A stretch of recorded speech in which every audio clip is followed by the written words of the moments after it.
My wife left a secret in a suitcase, and it saved my life. I didn't know that yet. Not when I stood in our bedroom 48 hours after Elaine's funeral, watching my daughter Tessa shove my wife's clothes into black garbage bags like she was disposing of evidence. Dad, you need to let go. Tessa didn't look at me when she said it. She was busy yanking Elaine's favorite cardigan off a hanger, the blue one with the wooden buttons. Elaine wore it every Sunday morning. Tessa balled it up and stuffed it into the bag. Keeping all this stuff around isn't healthy. Healthy. That word again. I stood there in the gray morning light, my hands in my pockets, watching my daughter erase my wife from our home. Funny how, for your own good, always sounded like an eviction notice. Tessa, slow down. My voice came out quieter than I wanted. It's only been 2 days. Exactly. She turned to face me, and I saw her husband Gavin standing in the doorway behind her, arms crossed, watching. Always watching. That's why we need to do this now, before it gets harder. Trust me, Dad, I read about this. Prolonging the process only makes the grief worse. She read about it. My daughter, who hadn't visited her mother more than twice in the last 6 months, had read about grief. Gavin stepped into the room, his smile perfectly calibrated. He had that look he always wore, like he was about to sell you something you didn't need and make you feel grateful for the opportunity. Graham, we're just trying to help. Tessa's worried about you. We both are. I looked at him, at his pressed khakis and his polo shirt with some company logo I didn't recognize, at the way he touched Tessa's shoulder like he was handling a prize he'd won. I appreciate that, I said, which was a lie. Good. Tessa went back to the closet. Because the donation center closes at 5, and we want to get most of this done today. Mason's bringing more boxes. My son. Of course he was. I moved to the corner of the room where Elaine kept her winter coats. My hand touched the brown wool one she wore to church. It still smelled like her perfume, something light and floral that I could never remember the name of. I should have asked her. I should have asked her a lot of things. Not that one, I said. Tessa stopped. Dad. Not that one. I pulled it off the rod and held it against my chest. I'm keeping this one. Gavin cleared his throat. Graham, we talked about this. Setting boundaries is important. You can't keep everything. I'm keeping this one coat, Gavin. I think I can manage that boundary. Something flickered across his face, too fast to read. Then the smile came back. Of course. Whatever you need. I reached deeper into the closet, pushing aside the other coats, and my hand hit something solid. A suitcase. Old brown leather, scuffed at the corners. I pulled it out and set it on the floor. The room changed. I felt it before I understood it. Tessa went still, her hand frozen halfway into another garbage bag. Gavin straightened, his eyes locked on the suitcase. What's that? Tessa's voice had an edge now. It's a suitcase. I crouched down next to it. The latches were dusty. I forgot Elaine kept this back here. It's probably just old junk. Tessa moved toward me fast. Dad, seriously, let me handle this. You shouldn't have to go through all this stuff. I looked up at her, at my daughter, who suddenly looked like she'd seen something dangerous. Her hand was shaking. Why are you nervous? I asked. I'm not nervous. But her voice pitched higher. I just think you've been through enough today. Let me take care of it. I put my hand on the suitcase. It was heavier than it should have been. Suitcases that have been sitting empty in closets for years don't weigh this much. Gavin stepped closer. Tessa's right, Graham. Why don't you take a break? Go downstairs, have some coffee. We'll sort through everything up here. You want me to leave my own bedroom? We want you to take care of yourself, Tessa said. She crouched next to me and put her hand on mine. Her palm was cold. Please, Dad. For me. Go downstairs. I looked at her hand on mine. At the French manicure, the diamond ring Gavin bought her, the bracelet I didn't recognize. I looked at her face, at the makeup and the careful hair and the expression that was trying so hard to look concerned. I didn't recognize my daughter. I'll take the suitcase with me, I said. No. Tessa grabbed for it, but I already had the handle. I stood up, the weight of it pulling at my shoulder. Dad, just leave it, please. There was something new in her voice now, something close to panic. Why? Because it's junk. It's probably full of old clothes that don't even fit anymore. Just let me throw it out with the rest. The rest. My wife's life, reduced to garbage bags and donation centers. I looked at Gavin. He wasn't smiling anymore. He was watching me with the kind of focus you give to something unpredictable, something that might bite. I'm taking the suitcase, I said. I walked past them, out of the bedroom, down the hall. Behind me, I heard Tessa say something sharp to Gavin, but I couldn't make out the words. I didn't care. I carried the suitcase down the stairs, through the kitchen, and out to the garage. I set it on my workbench between the old radio and the coffee can full of screws. The garage was cold. October in Michigan meant the heat didn't reach out here anymore. I could see my breath. I stood there looking at the suitcase for a long time. Through the door, I heard voices. Tessa and Gavin, talking fast. Then my son's voice, Mason, asking something I couldn't hear. Then Tessa again, louder. Just let me handle him. Handle him. I flipped the latches. They clicked open with a sound that seemed too loud in the quiet garage. Inside, the suitcase was organized with the kind of precision that made my chest hurt. Elaine had always been like that. Everything labeled, everything in its place. Even when she got sick, even when she could barely hold a pen, she kept her systems. On top was an envelope. Cream-colored, the expensive kind she used for thank you notes. My name was written on it in her handwriting, the letters slightly shaky but still clear. Graham. Read this first. My hand shook as I opened it. The letter inside was dated 3 weeks before she died. 3 weeks. She knew. She knew she was running out of time, and she used what she had left to write this. Graham, if you're reading this, it means they pushed you. I'm sorry I couldn't stop them. I'm sorry I had to leave you alone with this. I've been watching them. I've been listening. I know what they're planning, and I need you to know that you are not losing your mind. You are not too fragile to handle the truth. You are the strongest person I know, and you're going to need that strength now. Everything else is in the suitcase. There's a key to safe deposit box 447 at First National Bank. You have to go tomorrow morning, 9 a.m. Do not wait.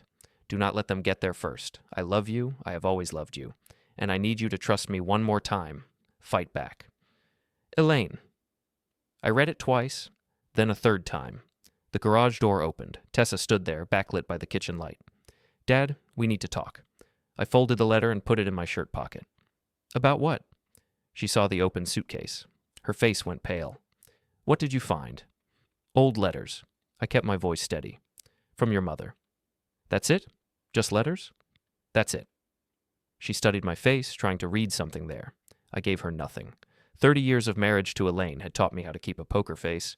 You don't survive 3 decades with someone smarter than you without learning to hide what you're thinking. The movers are coming tomorrow, Tessa said. 9 a.m. They're going to take the bedroom furniture and most of the boxes to donation. I already arranged it. 9 a.m. The same time I needed to be at the bank. You arranged movers. For my house. Our house, Dad. Technically, Mom left it to all of us. And we all agreed it would be better to clear things out fast. Fresh start, you know? Our house. Elaine and I bought this house 34 years ago. We painted every room ourselves. We built the deck out back.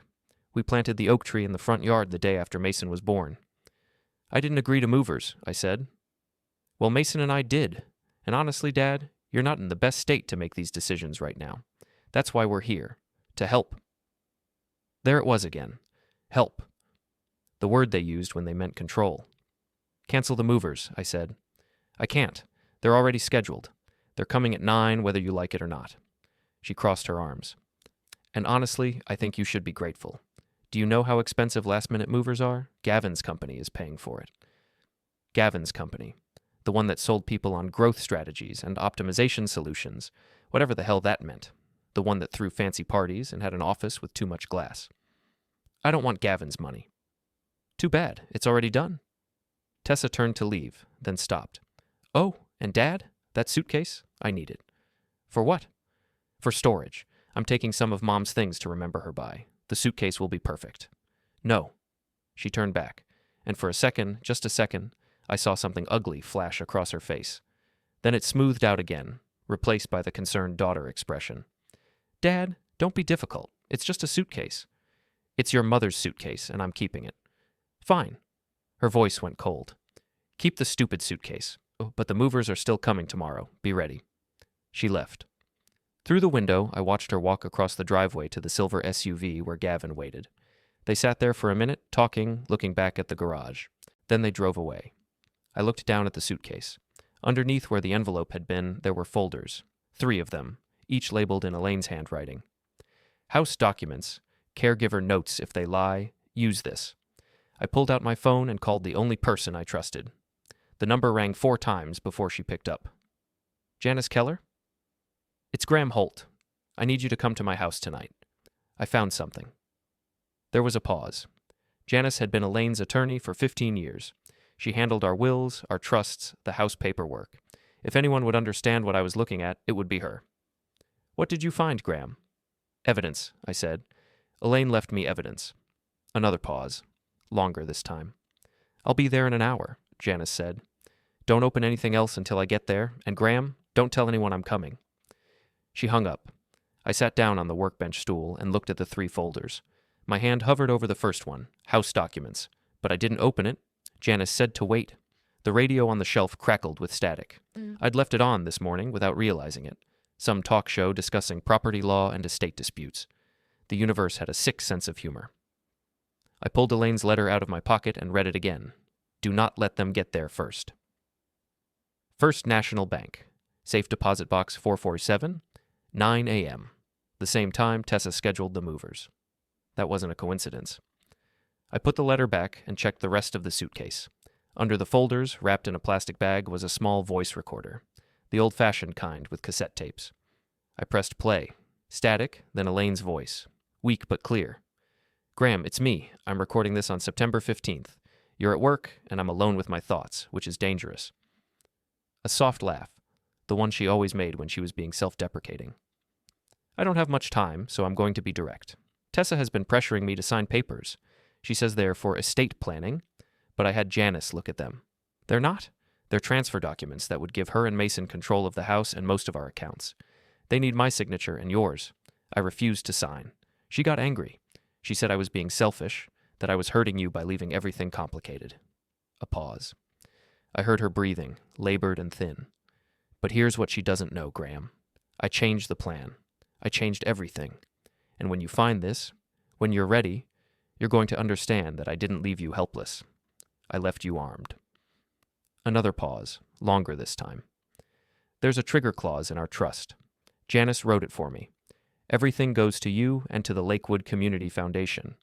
I specified it, Graham. I documented every time Tessa pushed. Every conversation, every time she made you feel small. It's all in the caregiver notes. The nurses saw it. Ronnie at the storage facility saw it. I made sure people were watching. Her voice got stronger, more focused. You're not weak, Graham. You're not the one they're moving. They're the one standing on a trap door, and they don't even know it. All you have to do is pull the lever. The recording clicked off. I felt like I had to move. The door from the kitchen opened again. This time, it was Mason. My son stood there in his work clothes, a t-shirt with his construction company's logo on it, jeans with paint stains. He looked tired. He always looked tired lately. Hey, Dad. He didn't come all the way into the garage. He hovered in the doorway like he wasn't sure he was welcome. Tessa said you're upset about the movers. I didn't agree to movers. I know. But Dad, she's right. We need to clear things out. It's too much for you to handle alone. Who says I'm handling it alone? Mason blinked. What? Who says I can't handle my own house, my own wife's belongings, my own decisions? Nobody's saying that. We're just trying to help. Stop. I stood up. Stop saying you're trying to help. If you want to help, you ask me what I need. You don't schedule movers for my house without telling me. Mason looked down at his boots. Tessa said you'd be like this. Like what? Difficult. That word. The one they all used now. Difficult. Like I was a problem to be managed instead of a person to be respected. Your mother left me something, I said. Did you know about that? His head snapped up. What? No. What did she leave you? The truth. I gestured at the suitcase. She documented everything, every conversation, every time you and Tessa pushed her to sign things she didn't want to sign, every time you made her feel like she was in the way. Mason's face went white. Dad, that's not fair. Fair? I laughed, and it came out bitter. You want to talk about fair? Your mother spent the last weeks of her life protecting me from you, from her own children. You want to tell me what's fair about that? Mason took a step back. I'm not doing this. I came here to help, and you're attacking me. This is exactly why Tessa said we need to handle things. You're not thinking straight. He left before I could respond. Through the window, I watched him jog to his truck, get in, and drive away. His brake lights flashed at the end of the driveway, like he'd thought about coming back. Then they disappeared. I was alone again.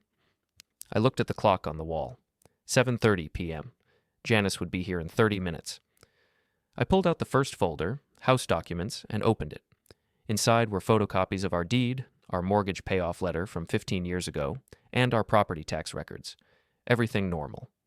But at the back of the folder, there was something that made my stomach drop. A transfer document, partially filled out. My signature line was blank, but Elaine's line had a signature that didn't look quite right. Too steady, too neat. Someone had tried to forge her signature, and clipped to it was a note in Elaine's handwriting. This appeared in my hospital room nightstand, September 20th. I took it before anyone saw. Checked the date. I was too weak to hold a pen that day. Someone brought this to me already signed. I checked the date on the document. September 20th. I checked the caregiver log I found in the second folder. On September 20th, Elaine's visitors were Tessa, 2 p.m., 3 p.m., Gavin, 2 p.m., 3 p.m., Mason, 5 p.m., 6 p.m., Brielle, 5 p.m., 6 p.m. The document was dated 2:30 p.m. I sat down hard on the stool. The garage felt smaller suddenly, colder. I heard the wind pick up outside, rattling the old window frames. The radio kept crackling with static, voices talking about things that didn't matter. I pulled out my phone and took pictures of everything. The document, the note, the caregiver log. I didn't know what I'd need yet, but Elaine had taught me. Document everything. Headlights swept across the garage window. Janice's car, a practical sedan that matched her practical personality. She parked in the driveway and walked to the side door. I let her in. Janice Keller was 60, sharp, and had the kind of face that didn't bother with pleasantries when business needed doing. She looked at the suitcase on my workbench, then at me. "Show me." I showed her everything, the letter, the recording, the folders, the transfer document with the forged signature. She went through each item with the careful attention of someone who'd spent 40 years reading contracts and finding the loopholes. When she finished, she took off her glasses and cleaned them on her shirt. It was the most rattled I'd ever seen her. "Graham, this is bad." "I know." "No, I mean this is legally bad for them. If this document had gone through, if they'd convinced you to sign it thinking Elaine had already agreed, they would have effectively stolen your house through fraud. That's a criminal charge, not civil. Criminal." "Can we prove she didn't sign it?" "Yes." Janice picked up the caregiver log. "This nurse's signature here, Sharon Matthews. She documented that Elaine couldn't hold a pen that day. Couldn't sign her own name. I can subpoena her records. And I can get a handwriting expert to analyze this signature. It won't hold up." "What about the trust?" Elaine mentioned a trigger clause. "Does that include scheduling movers without permission?" "It could, especially combined with the forged document and the documented pressure in the hospital. Graham, Elaine built you a legal fortress, but you have to use it." They scheduled movers for tomorrow morning, 9 a.m. "The same time you need to be at the bank." "That's not a coincidence." "No." Janice put her phone away. "It's not. They know about the safe deposit box, or they suspect. They're trying to make sure you can't get there." "How do I stop the movers?" "You call the company tonight and cancel. Use Elaine's clause as grounds. You're the surviving spouse. You have sole authority over the property during the 90-day period. If they show up anyway, you refuse entry. If they force entry, you call the police." I thought about Tessa's face when I'd refused to give her the suitcase. The anger that flashed there before she covered it with concern. "She's not going to stop," I said. "No," Janice agreed. "She's not. Which means you need to get to that bank tomorrow and see what else Elaine left you. Because I guarantee it's not just documents. She had a plan, Graham. She always had a plan." We spent another hour going through everything. Janice took photos of the key documents, gave me a list of people to call in the morning, and wrote out a script for me to use with the moving company. Before she left, she put her hand on my shoulder. "Elaine was my friend," she said. "I watched her build this. She did it because she loved you and because she knew they'd come for you when she was gone. Don't let her down." After she left, I sat alone in the garage until almost midnight. I called the moving company and canceled. The dispatcher tried to tell me it was too late, that they'd charge a cancellation fee. I told them to bill Gavin's company. Then I pulled out the third folder, the one labeled, "If they lie, use this." Inside were printed screenshots, text messages, social media posts, a private group chat that made my hands shake as I read. The chat was between Tessa, Brielle, and someone named Kay Richards, probably one of Brielle's friends. The messages started 3 months ago. Tessa: "She's getting worse. Doctor says maybe another month." Brielle: "Are you ready?" Tessa: "Almost. I need to get her to sign the transfer before she's too out of it to know what she's doing." Kay Richards: "What about your dad?" Tessa: "Dad's a problem to solve, but he's so checked out right now he won't fight. He never fights." Brielle, make sure you document him being unstable. We might need it later. Tessa, way ahead of you. I've been recording every time he gets emotional. It's perfect. There was more. Pages of it. Tessa coordinating with Gavin about the house value. Mason asking if they really had to push Dad out. Brielle posting sympathy messages on Facebook about her strong mother-in-law while privately calling Elaine the obstacle.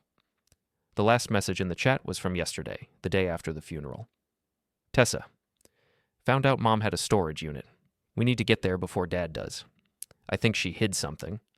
Brielle, how do we find out which one? Tessa, working on it. Gavin has a guy who can check her credit card records. I closed the folder. I sat there in my cold garage, in my house, surrounded by my wife's careful preparations, and I understood what Elaine had done. She hadn't just left me evidence, she'd left me a weapon. And tomorrow, I was going to learn how to use it. I carried the suitcase inside and hid it under the floorboards in the basement, behind the old furnace where no one ever looked. I put the bank key in my wallet. I set my alarm for 7 a.m.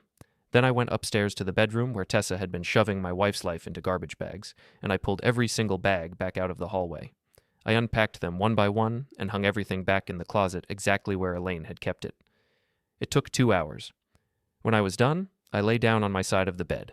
Elaine's side was still untouched, the blanket still folded the way she'd left it, and I looked at the ceiling. I'm not going to let them win, I said to the empty room. I promise. The house was quiet. Outside, I heard a car drive past. Someone's dog barked. Normal sounds, normal night, but nothing was normal anymore. I closed my eyes and waited for morning. The bank opened at 8:30, which meant I had to leave by 8 to beat any traffic. I was up at 6, showered, dressed in the khakis and button-down shirt Elaine always said made me look respectable. I made coffee, burned toast, ate it anyway. At 7:45, my phone rang. Tessa. I let it go to voicemail. 2 minutes later, it rang again. Still Tessa. I answered on the third ring. Morning. Dad, where are you? Her voice was tight. The movers are supposed to be there at 9. I canceled the movers. Silence. Then, you what? I called the company last night and canceled. I'm not ready to move Elaine's things yet. You can't just cancel without telling me. I scheduled them. I arranged everything.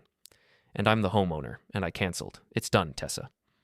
I could hear her breathing, fast and angry. In the background, Gavin's voice said something I couldn't make out. Dad, this is ridiculous. You're being completely unreasonable. We're trying to help you, and you're acting like we're the enemy. I have somewhere to be this morning, I said. We can talk later. Where do you need to be? Out. Out where? That's my business. Another silence. When she spoke again, her voice had changed. Smoother, more controlled. Dad, I'm worried about you. You're not acting like yourself. Maybe we should make an appointment with Dr. Phillips, just to check in, make sure you're handling everything okay. Dr. Phillips, our family doctor, the one who'd signed off on Elaine's hospice care. I'm fine, Tessa. You don't sound fine. You sound paranoid. And canceling the movers, keeping all of Mom's stuff, refusing to let us help. Those are concerning behaviors. Concerning behaviors. She was building a case, documenting, just like she'd said in the group chat. I'm hanging up now, I said. Have a good day. I ended the call before she could respond. By the time I pulled out of my driveway, a silver SUV was parked at the end of the block. Tessa's car. I recognized the vanity plate. Tess Wynn. She'd gotten it after Gavin's company closed some big deal. Everything was a victory for Tessa. I drove past her slowly. She was on her phone, not looking at me, but I knew she'd follow. Fine. Let her follow. I took the long way to the bank, down main streets where traffic lights would separate us. Every time I checked my mirror, the silver SUV was 3 or 4 cars back. Not subtle at all. Tessa had never been subtle. First National Bank was downtown, a brick building that had been there since the 1950s. I parked in the public lot across the street. The SUV pulled in 2 rows behind me. I got out and walked across the street without looking back. My phone rang again. I silenced it. The bank lobby was empty except for 2 tellers and a security guard who looked like he'd rather be anywhere else. The guard nodded at me as I walked to the desk marked Safe Deposit Box Access. A woman in her 30s looked up from her computer. Good morning. Do you have an appointment? No, but I need to access my wife's box. Number 447. She typed something. Name? Graham Holt. The box is under Elaine Holt. More typing. I'll need to see ID and the key. I handed her my driver's license and the key from the suitcase. She compared my license photo to my face for longer than seemed necessary, then checked something on her screen. I see Mrs. Holt passed recently. I'm very sorry for your loss. Thank you. As the surviving spouse and co-holder, you have full access. She stood up. Follow me, please. We walked through a heavy door into a narrow hallway. The security guard followed us. The woman used her key and my key together to open box 447, then pulled out a long metal container and set it on a private table. Take your time, she said. Press the button when you're finished. She left. The guard stayed outside the door. I opened the box. Inside was a large envelope, a leather portfolio, and a small wooden box that looked like something you'd keep jewelry in. I opened the envelope first. More documents. A copy of the trust with Janice's signature and Elaine's. A copy of the forged transfer document, but this one had notes in the margins in Elaine's handwriting. Appeared in my room Sep 20th. Took photo before they saw me awake. Watch for signatures that don't match my September baseline. She'd planned for this. Even in the hospital, barely able to move, she'd been planning. The portfolio contained more screenshots, more text messages, but also something new. Printed emails between Gavin and someone named Trevor Sloan. The subject lines made my stomach turn. RE. Estate liquidation timeline. RE. Market assessment. 1247 Oak Street, RE. Buyer interest. Updated projections. They'd been planning to sell the house before Elaine was even gone. I opened one email dated September 5th. Gavin, confirming our conversation. Once the property clears probate, I can have buyers lined up within 48 hours. Given the location and lot size, we're looking at $385K minimum, possibly $420K if we clean it up first. My commission stays at 5%. One thing, you mentioned the father might resist. If he's on the deed, we'll need his signature or a legal workaround. Have you consulted with your attorney about guardianship options? Best Trevor guardianship. They'd been discussing guardianship. I felt my hands shaking and forced them still. I pulled out my phone and photographed every page in the portfolio. Then I opened the wooden box. Inside, wrapped in tissue paper, was Elaine's wedding ring, the one she'd stopped wearing when her fingers got too swollen, and underneath it, a small flash drive on a chain. I pocketed both and put everything else back in the metal container. Then I pressed the button. The woman came back. All set? Yes, thank you. Would you like to keep the box active? Yes. There's an annual fee. That's fine. Keep it active. She led me back to the lobby. Through the window, I saw Tessa standing next to her SUV in the parking lot, phone to her ear, watching the bank entrance. Is there a back exit? I asked. The woman blinked. There's a staff exit through the break room, but... Can I use it, please? Family situation. She looked at me for a long moment, then at Tessa through the window. Something in her expression shifted. Follow me. She led me through a door marked Employees Only, down a short hallway, and out to a loading area behind the bank. Go left, and you'll hit the alley that connects to Front Street. Thank you. Whatever you're dealing with, she said quietly. I hope it gets better. I walked fast through the alley, came out on Front Street, and circled back to my car from the opposite direction. By the time I got there, Tessa was still watching the bank entrance. I got in my truck, started the engine, and drove past her while she wasn't looking. In my rearview mirror, I saw her turn, see me, realize what had happened. She ran back to her SUV, but I was already 3 blocks away. I drove to a coffee shop on the other side of town, ordered something I didn't want, and sat in the corner with the flash drive. The chain it was on looked familiar. It took me a minute to place it. It was from a necklace I'd given Elaine on our 20th anniversary. She'd taken the pendant off and used the chain for this. The thought made my chest tight. I pulled out my laptop and plugged in the drive. One folder. Labeled, For Graham. Play in order. Inside were 5 video files, each labeled with a date. The first was from August 10th, 3 months before Elaine died. I clicked play. Elaine appeared on screen, sitting in our bedroom. She looked tired but alert, her hair pulled back, wearing the blue cardigan Tessa had thrown in the garbage bag. The camera angle suggested she'd propped her phone up on the dresser. Hi, honey. Her voice was stronger than I'd heard it in months. If you're watching this, it means I'm gone. And it means they pushed you. I'm sorry. I'm so sorry I had to leave you to handle this alone. She looked down at her hands, then back at the camera. I need to tell you some things I should have told you while I was alive. But I was afraid. Afraid you'd think I was paranoid or bitter. Afraid I was wrong. But I'm not wrong, Graham. I've been watching our children, and I don't recognize them anymore. She took a breath. Tessa came to see me 3 days ago. She brought papers. She said they were standard estate documents, that Janice had prepared them. That was a lie. Janice and I talked yesterday, and she'd never seen these documents before. Someone else prepared them, someone who knew just enough about our estate to make them look legitimate. On screen, Elaine held up papers to the camera. I recognized the forged transfer document. "This signature here?" She pointed. "This isn't mine. I can barely hold a pen anymore, Graham. You know that. But somehow, there's a signature on this document dated 2 days ago. A signature that signs away half our house to Tessa and Mason." She set the papers down. When I told Tessa I wouldn't sign, she got angry. She said I was being selfish, that I was making things harder for you than they needed to be. She said you'd need help managing everything after I was gone, and this was just getting ahead of logistics. Elaine's hands clenched in her lap. But here's what she doesn't know. I've been keeping notes. Every visit, every conversation, every time she pressured me or made me feel like I was in the way of her plans. The hospice nurses have seen it, they've documented it, and I've given copies of everything to Janice. She looked directly at the camera, and I felt like she was looking at me.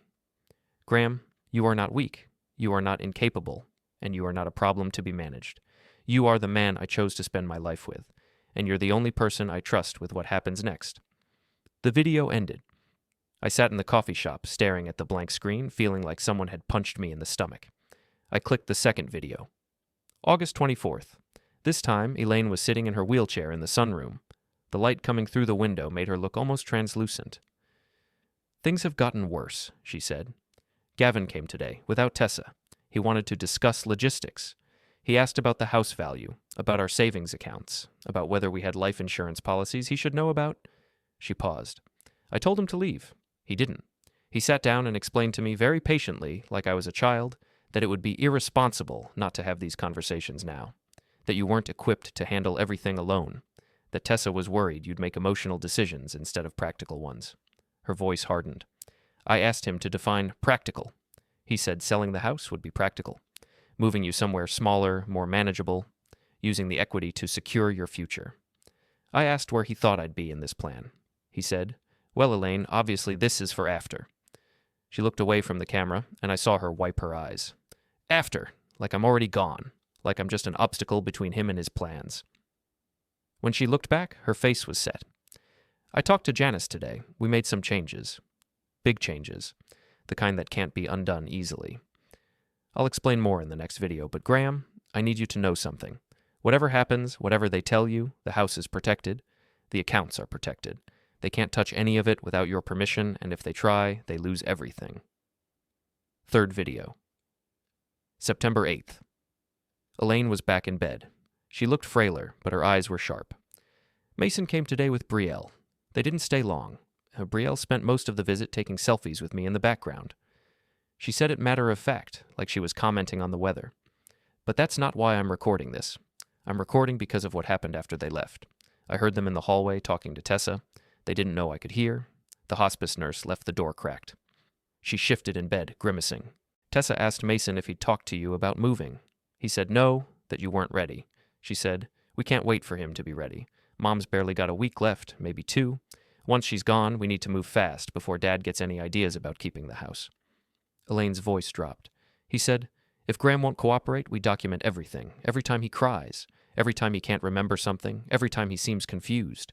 We build a case that he's not competent to make decisions. Then we petition for guardianship, and Tessa takes over." I felt my coffee go cold in my hands. "They're going to come for you, Graham. They're going to try to paint you as incompetent, as broken, as someone who can't be trusted with his own life. And they're going to use your grief as proof." She leaned closer to the camera. "Don't let them. You are the strongest person I know. And I've built you an escape hatch."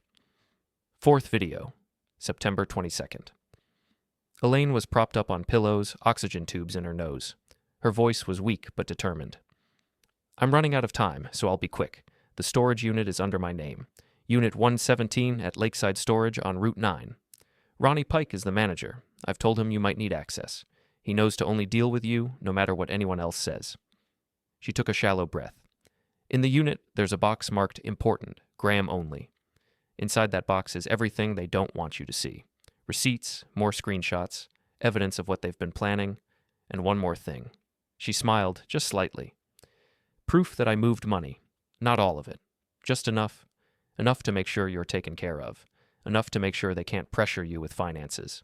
The account information is in the box. Only you can access it. Another breath. And Graham? The house is in a trust now. A revocable trust with a trigger clause. Janice explained it all in the documents. It goes to you and to the Lakewood Community Foundation, the one that helped my mother when she was sick. I chose it specifically because Tessa hates community charities. She thinks they're a waste of money. Elaine laughed, which turned into a cough. I'm fighting back from the grave, honey, and you're going to finish what I started. 5th video. October 1st, 4 days before she died. Elaine looked like a ghost, but her eyes were fierce. This is the last one, she said. After this, I won't have the strength, so listen carefully. She held up a piece of paper covered in her shaky handwriting. This is a list, every piece of evidence, where it's hidden, who has copies, who to call if they try anything. Janice has a copy, Ronnie has a copy, even Sharon Matthews, the hospice nurse, has a copy. You're not alone in this, Graham. I made sure of it. She set the paper down. There's something else, something I need you to understand about Tessa, about why she's doing this. Elaine's expression softened, turned sad. When she was little, she was so loving, so open. But when she married Gavin, something changed. He has this way of making her feel like she's never enough unless she's winning, unless she's on top. And he's convinced her that you and I are in her way, that we're obstacles to overcome instead of people to love. She wiped her eyes. I'm not excusing what she's doing. I'm just telling you why, because I think part of her still loves you, somewhere deep down. But that part is buried under so much fear and greed and Gavin's influence that I don't know if it'll ever surface again. A long pause. Mason's different. He's weak, not cruel. He follows Tessa because he doesn't know how to stand up to her. He never has. Maybe you can reach him, maybe you can't. I don't know anymore. She looked directly at the camera one last time. I love you, Graham Holt. I have loved you since I was 23 years old, and I will love you long after I'm gone. Fight for yourself, fight for the life we built, and don't let them make you feel small. Her hand reached toward the camera, and the video ended. I sat in the coffee shop for 20 minutes, staring at nothing. People came and went around me. Someone's phone rang. A barista called out a drink order. The world kept moving while mine had stopped. My phone buzzed. A text from Mason.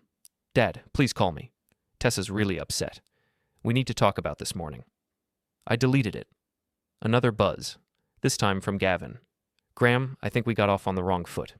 Can we meet for coffee? I'd like to clear the air. I blocked his number. A third buzz. Tessa, you're making a mistake. Call me back now. I turned off my phone. I packed up my laptop, finished my cold coffee, and walked out to my truck. The flash drive went back in my pocket, hanging on Elaine's anniversary chain. I drove to Lakeside Storage on Route 9. It was a long, low building surrounded by a chain-link fence, the kind of place where people stored things they didn't have room for or didn't want to look at anymore. I pulled up to the office. A man in his 50s sat behind a desk, eating a sandwich and watching a small TV. He looked up when I walked in. Help you? I'm Graham Holt. I think my wife Elaine rented a unit here. His expression changed immediately. He set down his sandwich and stood up. Mr. Holt. Yeah, she did. I'm Ronnie Pike. Your wife talked to me about you.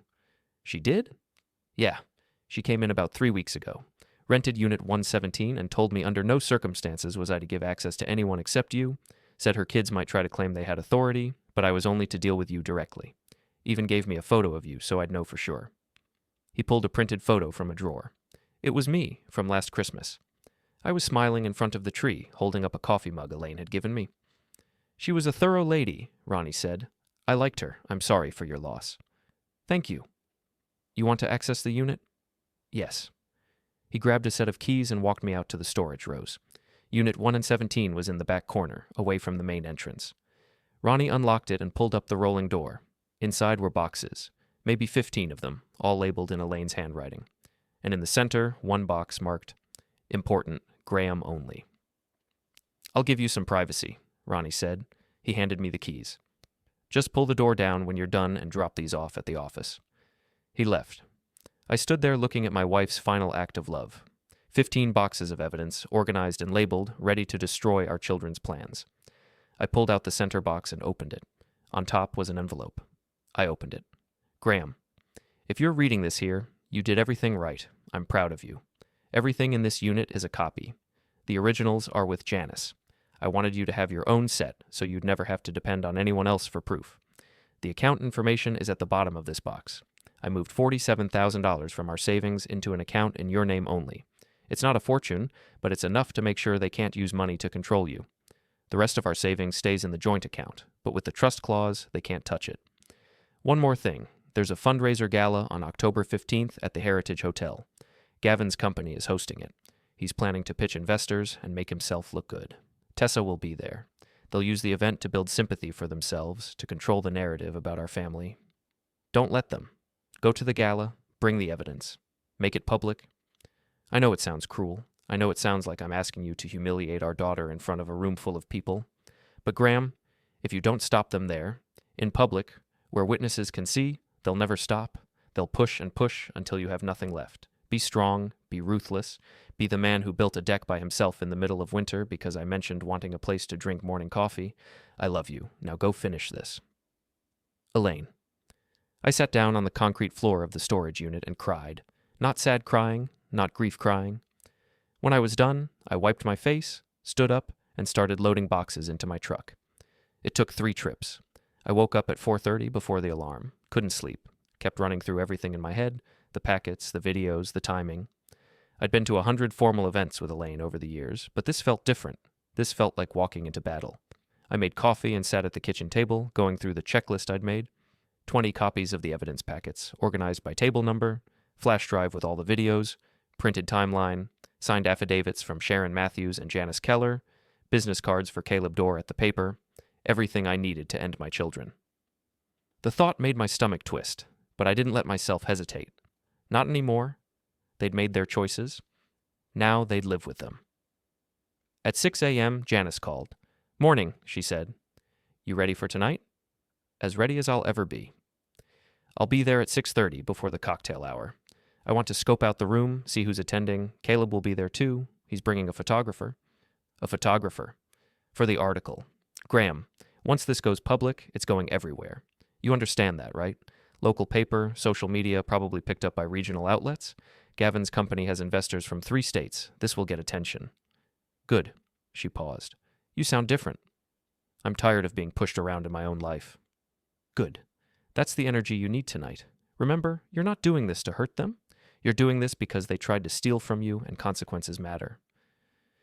After we hung up, I spent the morning organizing everything into a briefcase, the kind lawyers carry on TV. Elaine had bought it for me years ago when I briefly considered going back to school for a business degree. I'd never used it. Seemed fitting to use it now. At 3 p.m., I showered and put on the suit. The gray one looked better than I'd expected. The blue tie Elaine bought me still had the tag on it. I'd never worn it because I'd been saving it for something special. This qualified. I stood in front of the bathroom mirror and barely recognized myself. I looked respectable, professional, like someone who might actually belong at a gala. My phone buzzed constantly with messages from blocked numbers. I didn't read them, didn't matter what they had to say anymore. At 5:30, I loaded the briefcase into my truck and drove toward the Heritage Hotel. Traffic was light. The sun was setting, painting the sky orange and purple. Elaine loved sunsets like this. She used to make me stop whatever I was doing to come watch them with her. I missed her so much it physically hurt. The Heritage Hotel was downtown, a restored building from the 1920s with marble columns and too much gold trim. Gavin's company had rented out the entire ballroom. Valet parking, red carpet, the works. Making an impression cost money, and Gavin never did anything halfway. I parked in the public lot 2 blocks away. Didn't want to deal with valet, didn't want anyone knowing I was there until I was ready. I walked toward the hotel with my briefcase, watching well-dressed people stream inside. Women in expensive dresses, men in suits nicer than mine. The fundraiser crowd, the investor crowd, the people whose opinions Tessa cared about most. Perfect. Janice met me at a side entrance near the kitchen. "Caleb's already inside," she said. "He's at table 12, back corner. He has a clear view of the stage." "Where's Tessa's table?" "Table 1, right in front. She's hosting with Gavin. They have 8 investors with them." "Even better." Janice studied my face. "You're sure about this? Once it starts, there's no stopping it." "I'm sure." "All right." She handed me a folder. "Guest list." I highlighted the key players, board members from Gavin's company, major investors, a couple people from the Lakewood Community Foundation. They'll be very interested to know about Elaine's trust clause. I scanned the list. almost 200 people, all here to watch Gavin make a pitch, to see Tessa play the grieving daughter, to believe whatever story they were selling. Not tonight. We entered through the service corridor and came out near the ballroom entrance. I could hear music, conversation, the clink of glasses. The cocktail hour was in full swing. I took a breath and walked in. The ballroom was massive, with chandeliers and floor-to-ceiling windows overlooking the river. Tables were set up around a central dance floor with a stage at the far end. Servers moved through the crowd with champagne and appetizers. Everything was elegant and expensive and fake. I spotted Tessa immediately. She was at table 1, talking to a couple in their 50s. She wore a black dress, mourning colors, and her makeup was perfect. She looked beautiful and sad and sympathetic. The grieving daughter who was being so strong. I wanted to throw up. Gavin stood next to her in a tailored suit, his hand on her back. He was mid-story, making someone laugh. Playing the successful entrepreneur, the supportive husband, everything about him was calculated. Mason and Brielle were at table 3. Mason looked uncomfortable in his suit. Brielle was on her phone, probably posting photos with some caption about difficult times and family strength. I stayed near the back, behind a column, watching. Janice joined me after a minute. "They don't know you're here yet," she said quietly. "Good. Let them get comfortable first." The program starts at 7:15. Gavin speaks first, then Tessa. They're planning to announce a scholarship fund in Elaine's name. A scholarship fund? With whose money? They haven't funded it yet. It's just a concept. For optics. Of course it was. At 7 p.m., the lights dimmed and a woman in an event staff uniform asked everyone to take their seats. I watched the crowd move to their tables, watched Tessa touch up her lipstick, watched Gavin adjust his tie. Janice touched my arm. "It's time." I walked to the stage entrance. A young man with a headset tried to stop me. "Sir, this area is restricted. I'm Graham Holt, Elaine Holt's husband. I'm on the program." He checked his clipboard, confused. "I don't have you listed." "Check with the event coordinator. I registered directly with the hotel." He spoke into his headset, listened, then nodded reluctantly. "Okay, you're confirmed. But you're not scheduled to speak until after Mr. Rourke and Mrs. Rourke." "That's fine." He let me through. I stood backstage, watching through a gap in the curtain as people settled. Caleb was at his table, camera ready. Janice had moved to a table near the center. Everything was in position. At 7:15, the music stopped. Lights came up on the stage. A woman in a red dress walked to the microphone. "Good evening, everyone. Thank you so much for being here tonight for Growth Solutions' 5th Annual Community Investment Gala." Applause. Tonight, we're not just celebrating business success. We're celebrating community, family, and the legacy of remarkable people who've made this town a better place. It's my honor to introduce Growth Solutions founder and CEO, Gavin Rourke. More applause. Gavin walked onto the stage, smiling, confident. He stood at the microphone and waited for the clapping to die down. "Thank you," he said. "Thank you all for being here. You know, 5 years ago I started Growth Solutions with a simple vision. Help businesses grow while making a positive impact on our community. Tonight, I'm proud to say we've done that and more." He launched into a pitch, numbers and projections and success stories. The crowd listened politely. Some people took notes. The investors at table 1 looked engaged, then his tone shifted. Softer, more personal. But tonight isn't just about business. Tonight is also about loss and legacy and honoring someone who meant the world to my family. Many of you knew Elaine Holt. She was a tireless volunteer, a devoted wife and mother, and someone who believed in lifting others up. He paused. The room was silent. Elaine passed away 2 weeks ago after a long battle with cancer. And tonight, my wife Tessa and I want to honor her memory by announcing the Elaine Holt Community Scholarship. This fund will help local students pursue education in healthcare and community service, the causes Elaine cared about most. Applause. Some people were tearing up. Tessa stood and joined Gavin on stage. She looked fragile and brave. She wiped her eyes. "Thank you," she said into the microphone. Her voice shook slightly. "Thank you all so much. My mother was the strongest person I knew. She taught me about compassion, about service, about putting others first. And I know she'd be so proud of what we're building in her name." More applause.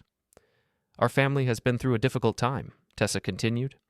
"Losing Mom was devastating, but we're trying to honor her by living the values she taught us. Family, community, taking care of each other." She looked directly at the audience, her eyes glistening. "I want to especially thank everyone who supported us during Mom's illness, the nurses, the doctors, our friends and neighbors, and most of all, my father, Graham." She said my name like a benediction, like I was someone to be pitied. Dad is struggling right now. Grief is complicated, and he's having a hard time.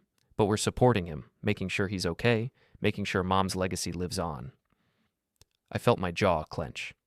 Janice caught my eye from her table and nodded slightly. It was time. Gavin took the microphone back. We'll be accepting donations for the scholarship fund at tables throughout the night. Every dollar goes directly to helping students achieve their dreams, just like Elaine would have wanted. He smiled. The crowd applauded. Tessa waved, gracious and bereaved. They started to walk off the stage. I stepped out from backstage. Oh, actually, I said loudly, my voice cutting through the applause. Before you leave, I'd like to say a few words about my wife. The room went silent. Gavin froze mid-step. Tessa's face went white. Dad, she said, what are you doing here? I walked to the microphone. Gavin tried to block me, but I stepped around him. The event coordinator looked panicked, but I was already there. I looked out at 200 faces, all staring at me.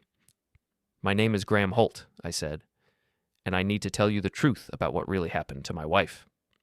The room stayed silent. 200 people stared at me like I'd dropped in from another planet. On stage, Tessa looked frozen, her mouth half open.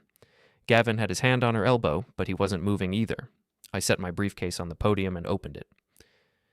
My wife Elaine died 2 weeks ago, I said into the microphone. My voice sounded steadier than I felt. What my daughter just told you about her legacy is a lie. What my son-in-law just said about honoring her memory is a lie, and I have proof. Dad, stop. Tessa found her voice. She stepped toward me. You're confused. You're grieving. Please, let's talk about this privately. No. I pulled out the first packet. We're going to talk about it right here, in front of everyone, because that's what Elaine wanted. I looked out at the crowd, at the investors in their expensive suits, at the board members, at the community foundation representatives, at Caleb with his camera ready. 3 weeks before my wife died, she recorded a video. I pulled out a remote and clicked it. The screen behind me lit up. Elaine's face appeared from the first video, the one dated August 10th. Her voice filled the ballroom. Hi, honey. If you're watching this, it means I'm gone, and it means they pushed you. Gasps from the audience. Tessa made a sound like she'd been hit. Turn it off, Gavin said sharply. He moved toward the AV controls. This is private family business. It's evidence, I said. I kept my eyes on the crowd. Evidence of fraud, evidence of forgery, evidence of elder abuse. The video kept playing. Elaine explained about the forged documents, about the pressure, about the plans to sell the house. People in the audience were leaning forward, riveted. When the video ended, I switched to the next one, the one from September 22nd, where Elaine showed the forged signature. That's enough? Gavin's voice cracked across the room. He grabbed for the remote, but I pulled it back. Security, he shouted. Get him off the stage? But nobody moved.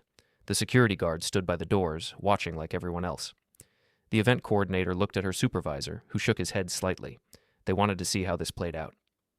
The second video ended. I switched to the final one. Elaine's legal statement with Sharon Matthews. My name is Elaine Patricia Holt. Today is October 2nd, and I am making this statement of my own free will. Tessa was crying now. Real crying, not the performative kind. She turned to leave the stage, but I called out, Tessa, don't you want to explain this to everyone? She stopped. About the signature you forged? About the texts where you called her an obstacle? Her head snapped around. You did. I pulled out the printed screenshots and held them up. I have them right here. Want me to read them out loud? The room was electric now. People were whispering to each other, pointing at the stage. Someone's phone was recording. The video of Elaine finished. On screen, Sharon signed the verification form and the video ended. I turned to face the audience directly. They forged documents. They planned to declare me incompetent so they could take control of everything we'd built. They scheduled movers for my home without asking me. They broke into my house looking for evidence. And tonight, they stood on this stage and asked you to donate money to a scholarship fund that doesn't exist, using my wife's name to make themselves look good. I reached into my briefcase and pulled out the stack of packets. I have copies of everything. Bank records, text messages, emails between Gavin and a real estate agent about selling my house before Elaine was even in the ground. Legal documents showing the trigger clause my wife put in her trust specifically to prevent them from doing this. I started walking off the stage, down the steps, toward table 1 where the investors sat. Here. I handed a packet to the man on Gavin's right. This is what you're investing in, a company run by someone who commits elder fraud. The man took the packet like it was contaminated. I moved to the next person, handed them one too. Table by table, I handed out packets. Some people took them eagerly, others looked uncomfortable. A few refused, but most accepted. Behind me, Tessa had collapsed into a chair on stage. Gavin was on his phone, talking urgently to someone. I reached table 12. Caleb Dorr stood up. "Mr. Holt," he said formally, his voice carrying. "I'm Caleb Dorr from the Tribune. Can you confirm that all the documents in these packets are authentic?" "Yes. I have originals and certified copies. My attorney Janice Keller can verify everything." Janice stood from her table. "I'm Janice Keller. I was Elaine Holt's estate attorney. Everything Mr. Holt is saying is accurate and documented. If anyone wants legal verification, I'm happy to provide it." The room erupted. People talking over each other. Phones coming out. The event coordinator finally found her spine and tried to restore order, but it was too late. The gala had turned into something else entirely. I walked back toward the stage. Mason was there now, having pushed through the crowd. He looked like he was going to be sick. "Dad, please," he said quietly. "Please stop. You're destroying everything." "You destroyed it first," I said. "I'm just showing people what you did." "I didn't know." His voice broke. "I swear, I thought Tessa was telling the truth. I thought Mom wanted—" "You didn't ask, Mason. You didn't check. You just followed along because it was easier than standing up to your sister." Brielle appeared next to him, her phone in her hand. She'd been recording. "You should be ashamed of yourself," she hissed at me. "Humiliating your own children like this. In public. What kind of father does that?" "The kind whose children tried to steal from him." I looked at her phone. "And you can post that video wherever you want. I hope it goes viral. I hope everyone sees what really happened." A man in a suit pushed through the crowd. One of the investors from table 1. He walked straight to Gavin, who was still on the phone. "Gavin." The man's voice was cold. "We need to talk, now, in private." Another investor joined him, then a third. They surrounded Gavin like circling sharks. He tried to smile, tried to explain, but they weren't having it. "The due diligence meeting is tomorrow at 9 a.m., one of them said. "I suggest you bring a lawyer." I watched Gavin's face drain of color. He'd just lost his investors. His company was done. On stage, Tessa had stopped crying. She stood up, her makeup ruined, her dress wrinkled. She walked to the microphone. Everyone, please." Her voice was shaky but defiant. "My father is not well. He's been struggling since my mother died. This is grief talking. These accusations are—" "True," I interrupted. I walked back to the microphone and stood next to her. "Every single word is true, and you know it." She turned to me, and for a second, I saw her as a child again. 8 years old, standing in the kitchen, insisting she hadn't eaten the cookies despite the chocolate on her face. Always lying, always convinced she could talk her way out of anything. "Dad," she said quietly, just for me, "if you do this, I'll never forgive you." "I know." "You'll lose both your kids, forever." Her face hardened. "You're going to regret this." "Maybe, but at least I'll regret it in my own house." I walked off the stage. The crowd parted for me. Some people looked sympathetic. Others looked shocked. A few looked angry. Whether at me or at Tessa, I couldn't tell. Janice met me near the exit. "The police are coming. Someone from the foundation board called them. They want to see the forged documents." "Good." "Graham, you need to prepare yourself. This is going to get ugly. Legal proceedings, investigations, possibly criminal charges against Tessa and Gavin." "I'm ready." Caleb appeared with his photographer. "Mr. Holt, can I ask you some questions for the article?" "Not tonight. Call Janice tomorrow. She'll set something up." He nodded and moved away to photograph the chaos. People were leaving in groups, talking urgently. The event staff looked lost. Someone had turned off the music. I walked toward the exit, briefcase in hand. Behind me, I heard Tessa's voice, shrill and breaking. "Dad, Dad, wait. We need to talk about this." I kept walking. "Dad, please, I'm your daughter." I reached the door and stopped, turned around. She was pushing through the crowd toward me, mascara streaming down her face. "You were my daughter," I said, "but tonight you're just someone who tried to rob me." I walked out into the cool October night. Police sirens were approaching from downtown. 2 cruisers pulled into the hotel circle. Officers got out, headed inside. I sat in my truck in the parking lot and waited. Through the hotel windows, I could see the ballroom, see people gesturing, see Tessa and Gavin surrounded by angry investors, see Mason and Brielle trying to slip out a side door, My phone buzzed, a text from Ronnie at the storage facility. Just saw the news. You really did it. Good for you. Another text from Sharon Matthews. Elaine would be proud. Another from Janice. Police want to interview you tomorrow at 10 a.m. I'll be there. You did great tonight. I set the phone on the seat and closed my eyes. I'd just destroyed my children's lives in front of 200 witnesses. I'd exposed them as frauds, thieves, liars. By tomorrow morning, it would be in the paper. By tomorrow afternoon, it would be everywhere. And I felt nothing. No guilt, no satisfaction, just emptiness. I started the truck and drove home. The house was dark when I got there. Empty. Like it had been every night since Elaine died. I went inside, hung up my suit jacket, and walked to the kitchen. On the table was the pile of unopened sympathy cards people had sent after the funeral. I'd been avoiding them. I opened one at random. It was from someone I didn't know, a friend of Elaine's from her volunteer work. Your wife was a light in this community. May her memory bring you peace. I opened another stranger. Elaine always spoke so lovingly about you and your family. Hold those precious memories close. I opened 15 cards. Not a single one was from Tessa or Mason. They'd sent flowers to the funeral. Expensive arrangements with cards that said generic things like in memory and forever in our hearts. But nothing to me personally. Nothing that acknowledged I existed beyond being Elaine's husband. When had they stopped seeing me as a person? I walked upstairs to the bedroom and changed out of the suit. Hung it carefully in the closet next to Elaine's blue cardigan. I'd probably never wear it again, but I'd keep it. Then I lay down on my side of the bed and stared at the ceiling. Tomorrow the investigation would start. The newspaper article would come out. The community would take sides. Tessa and Gavin would hire lawyers. Mason would probably try to play both sides.